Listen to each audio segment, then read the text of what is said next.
Friends, be sure and check out our sponsors. They're the reason the Airgun Geeks even exist. They make sure we get to the places where the airgun story is happening. So do make sure you show them some love. Check out their shops and check out their products. Airgun fans, I've got a remarkable treat for you today. I've got the one, the only, Tom Gaylord, the exalted godfather of airguns. And he has agreed to do an interview with me, and I am blessed to have this opportunity. So thank you, Tom. Let's get going. All right. So Tom, who was it that named you the godfather of airguns? Rossi Morreale. We were on a round table on American Airgunner television show, and he forgot my name. He went around the table introducing everybody. He got to my name. He just forgot it.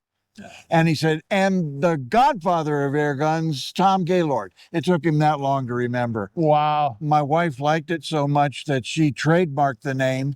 And, no way. Well, it's not trademarked anymore, but it was for 5 years. Oh my gosh. Yeah. That's fantastic. So tell us a little bit about who Tom is. I mean, you obviously weren't always the godfather of airguns. No. There had to be a Tom 1.0. Yeah, there was. What was that about? Well, Tom 1.0 was a shooter, and I shot, when I was a kid, I shot air guns, like all of us do. Right. And then I went to Germany, and I was a tanker, so I shot tanks and automatic weapons, and I got my fill of shooting firearms. And then I went to a town, it's called Rothenburg on the Tober. Yeah. And I bought a Diana Model 10 target pistol. In the fatherland. Yep. And I started shooting that in my house in Germany, and I loved it. And that's what started me as an adult air gunner. Wow. So here's something that we share in common. My first real adult air gun was a Diana Model 52. Wow. That I still have to this day. It's an original T01 trigger. It is absolutely the best shooting Springer that I own. I actually started out shooting Springer class field target, and I built this absolutely gorgeous HW97, thinking this is it, right? This should be the gun. Never shot as good as the Diana did. I understand that. And only recently have I went and restocked that gun and built a proper field target gun out of that original 52. And which, for those that don't know, I really just knocked it back to a 48 because it's the same gun, just a fancier stock. Right. So you started out with a really classic Diana, and now you probably own more air guns than there is grains of sand. I can just imagine your house stuffed to the gills with air guns. Or stars in heaven, yeah. Yes. So if you had to pick an air gun that would be the one you would hang on to if you had to get rid of everything else, what would it be? Diana Model 27. Break barrel, 22 caliber, spring piston. Not as accurate as most air guns. Certainly not as pretty. Not worth as much as many of them. But why? I love it. It cocks easy. It shoots smooth. It has an adjustable trigger that I have adjusted very well. I just like it. So there is a difference between a gun that is inherently accurate and one that you can shoot accurately. Yes. And a lot of people miss that delineation between, this is a really accurate gun. If you lock this in a vise and you do the same thing over and over again, it has remarkable accuracy.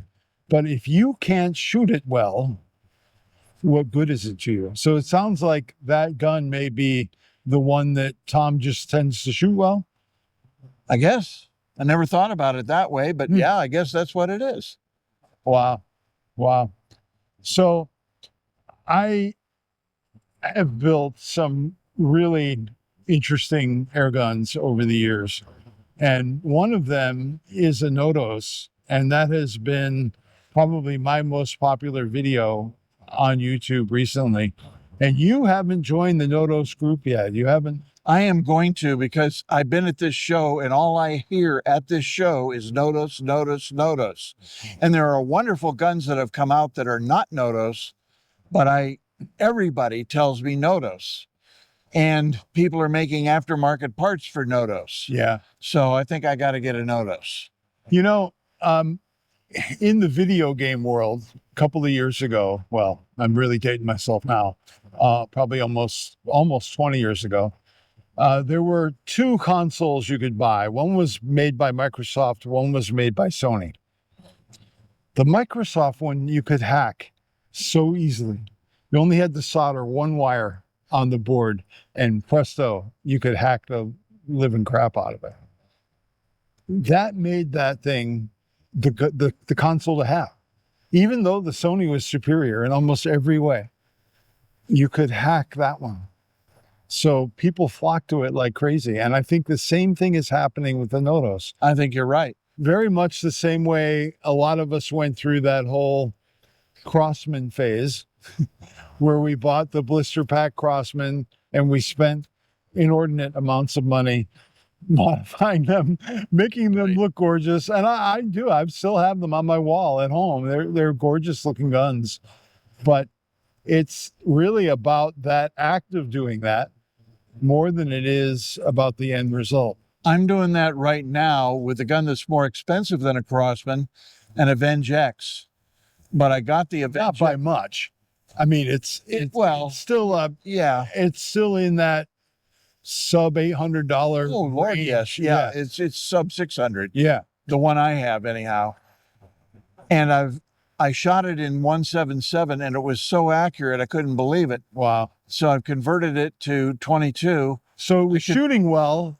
So you decided to fix it by changing calibers? Well, I'm doing it for the blog. And so I want my readers to see how hard or easy it is to convert. And this is so easy. I did it in 5 minutes. Wow. And it's a 22 and it cost me $70. So for one gun that costs in my case, mine's 500 and change, plus two more $70 is for the next two calibers that you didn't get with the first gun. You got 3 guns. Wow. Yeah. And they're all accurate. And you found that the valving in that gun is suitable for all 3 calibers? Well, I haven't tested 22 for accuracy. I've tested it for velocity, and I'm in the middle of that. And it is so far. So I've tested 177 and 22. When I get to 25, I can answer that question. I haven't gotten there yet. Now, where are you on this 20 cal resurgence lately? There seems to be a lot of interest in 20 cal. You've seen this. You've seen 100 million sunsets on the airgun industry. And you've watched 20 cal die, you've watched it come back. It's like a zombie caliber. I've watched 25 do pretty much the same thing.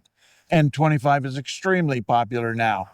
But 20 cal, why did it go away? Well, Doc Beeman promoted it, and that's why it rose. And then when he sold the company to Huntsman Marksman Corporation, and they didn't promote it as much or at all.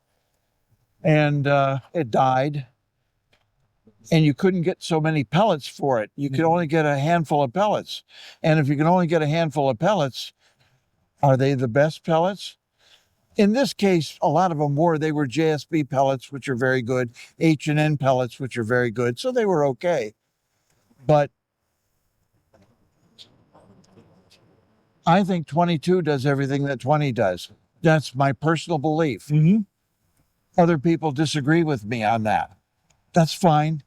And a lot of those guys can outshoot me too. So, well, I know there's a gentleman in the field target world out on my side of the country in California who has actually built some really interesting 20 cals for the field target game, because he's trying to game that flat shooting of the 17 versus the larger diameter of the 22. And Yeah, but Yeah. 20 is, you're giving a little something away yeah, because the kill zones, if you nick a side of a kill zone too much, you don't get a kill right, in field target. right.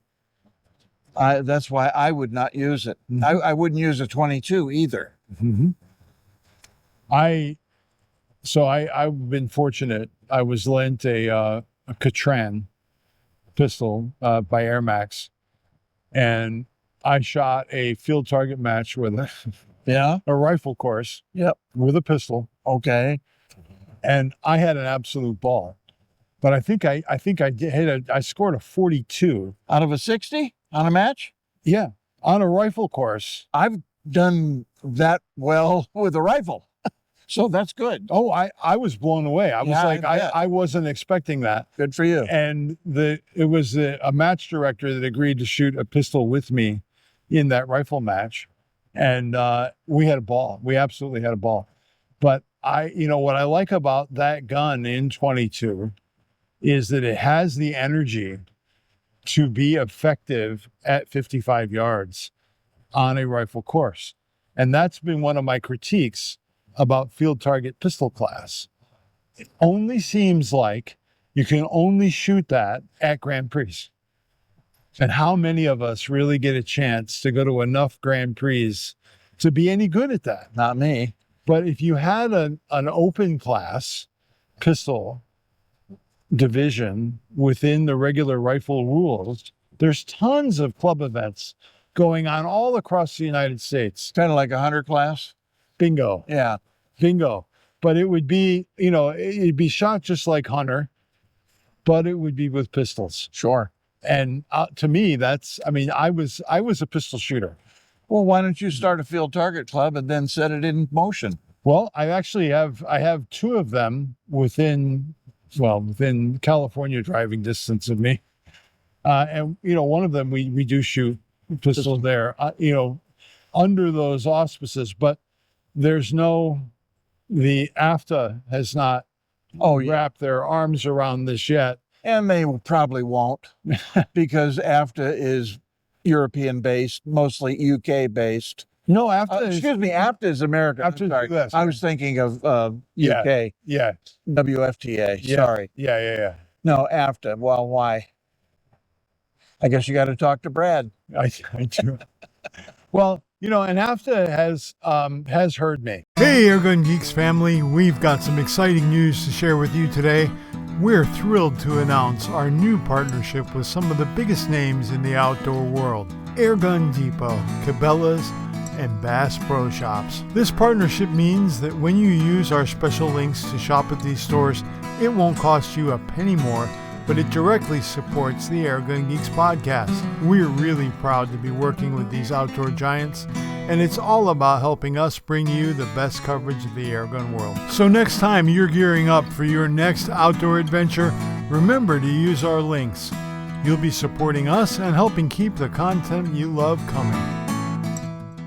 AFTA has heard me talk about this on the air, on this podcast, where they had a crazy wonky rule about scopes on pistols. And they said the scope had to be 12 power. I'm like, why are you saying it has to be 12 power when fewer and fewer scope manufacturers are making a 12 power scope Pistol scope, yeah. that you could use? Right. And nobody's shooting these pistols like a pistol. Nobody's shooting them at arm's length. Yeah. They're all right up here. So they're all using rifle scopes. So it's a carbine. Exactly. Yeah. Exactly. So why not just change that rule so that it's 12x has to be set it on that scope, not what it's manufactured to? Can I make a recommendation? Certainly. Integrix, a part of the Leapers group. Oh yeah. Yeah. They make a rifle scope. I think it has a 15-inch field of view. Mm-hmm. It's not quite long enough, but it's going there. And if you talk to David Ding and tell him why, he might tweak one for you. I know David pretty well. I was actually there this winter. I was in the Leapers factory. I toured it. I interviewed David. I interviewed Margaret. Had a wonderful time. Yeah. But my whole thing was, if you just change the rule so that the scope is set at 12x, that opens up the choices for the shooter that wants to buy an optic and doesn't want to spend the money to get something that's Right. Integrix would not be cheap. no. Oh no, but they're beautiful glass. They really are. They're great glass. Yeah. But my whole point was, AFTA does listen, and they are really good at adapting to the zeitgeist, or whatever you want to say. They did make that change last year, and I was happy. And I'm like, I think if I can make the pitch to get this kind of open pistol class open in regular field target, it would open up a lot of opportunities for people to shoot pistols more often. Sure. And you're not going to be competitive at 12 foot-pounds. Well, I mean, there are lots of people. The Brits are. They are. They seem to win all the world-class events. They do. Unless Lauren shows up. And then Lauren takes their lunch money. Well, Tom, is there anything you would like to share with our Airgun Geek family? And it doesn't have to be airgun related. It can be on any topic you want. Well, I'll keep it airgun related. I think everybody talks about the golden age of airguns, and depending on who they are, it's sometime in the past. I think we're living in it right now. The things I've seen in the last 2-3 years, and we're talking 2024. I know you're not supposed to put a timestamp on things, but no, that's fine. That's when it is. The things we've seen and are seeing, and we know we're going to see, are unbelievable. This is a wonderful time to be an air gunner. When I was a kid, the world had just gotten used to shooting 1-inch groups at 100 yards with center fire rifles. They only did that in the 1920s, starting with 22 Hornets and trying to think, 257 Roberts, I believe those two were doing it. And now that it's nothing, they shoot 1/10 of an inch groups. Right. We're doing 1-inch and sub 1-inch groups with air guns now. There's no end. Well, in fact, if you want to be competitive, you better be able to. Like we're at the PA Cup right now. Right. You had better be quarter MOA. Yep. And able to read that wind in a meaningful way. Otherwise, you're not even going to get close to that podium at an event like this, or RMAC, or any of those. So yeah, that is wise. And do you see a caliber possibly eclipsing the 30 in the future? Or do you think a 30 is that sweet spot between size and accuracy and wind resistance? It seems to be a sweet spot now, with Ton Jones shooting over 1 mile and hitting a target, something centerfire rifles have a hard time doing, and he did it with a 30 caliber Texan. Slug, I gather. It was a slug. Yeah. And for some reason, 35s just aren't keeping up, even though they're bigger. So it's a sweet spot now, but you know what? The world changes. So where will we be in the future? I don't know. Yeah.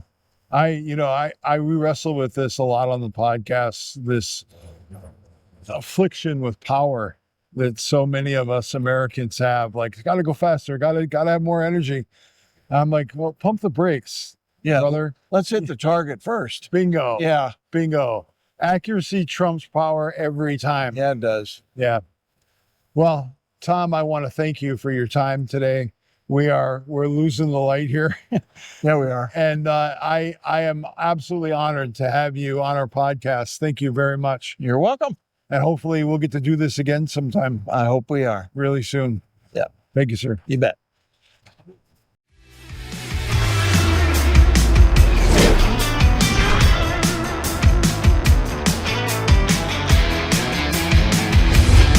Got stock music.